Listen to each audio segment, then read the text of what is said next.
Hi, I just want to talk to you about ghosts or spirit, whichever you prefer. There's primarily two types. One that you can see, and you can see the human form and you can see what they look like and when they were alive. And the other one is what we call a shadow figure. Now, the one that you can see the image of who they were, they're somebody that's passed over properly. They've gone back to heaven or source, whatever you prefer, and they've had a period of, sometimes they need healing, especially if they've had a very long illness here on earth. But what they can do then is they're able to come back to the third dimensional space. So they're able to come back and visit.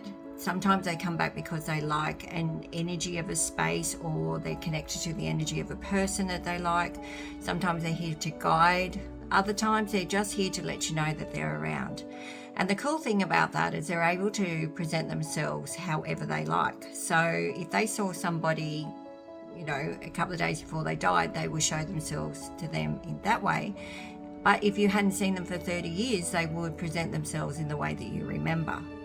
So they're, just able to pop in and out. They're easy to connect to as well if you think of your loved one. The other one that scares people the most, and there's no reason to be scared, is what we call a shadow figure. Now, all of these are the same souls who just haven't passed over properly. So they're still someone's loved one, but what's happened is they haven't been able to shed the layers of their auric field that has to be shed on death. The main one is the emotional body. And when someone passes, maybe in a traumatic event, or passes too quick and they don't realize they're dead, or they've had a very hard emotional life and they've carried lots of emotional baggage, and if they're unable to shed that, then they end up not being able to ascend. And what happens then is they end up being disconnected from source, the energy that comes down through our crown chakra.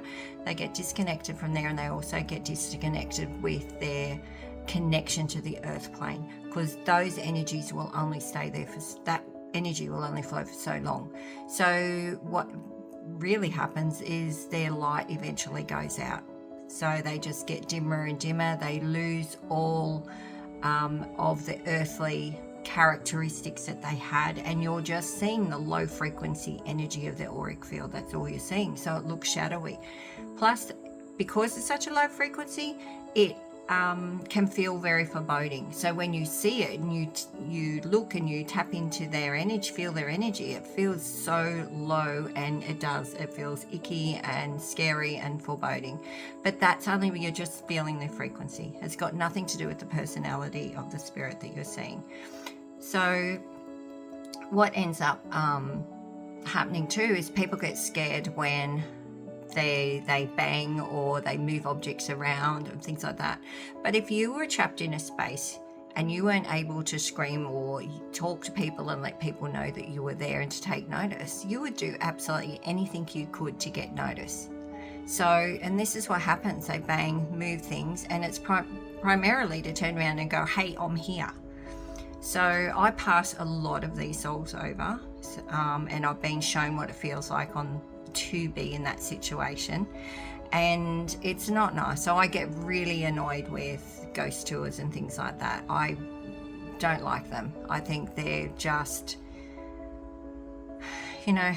making an experience based on someone else's trauma, because at the end of the day, that spirit was someone's mother, father, brother, sister, aunt, uncle, who needs to go home. And that's actually what I do a lot of. I pass a lot of souls over. So I just thought, if you see one, if you want, you can go to your heart, call in the light, and ask for the angels or whoever you believe in to come and collect them. And hopefully they'll pass over. If not, give me a call. Okay, thanks. Bye.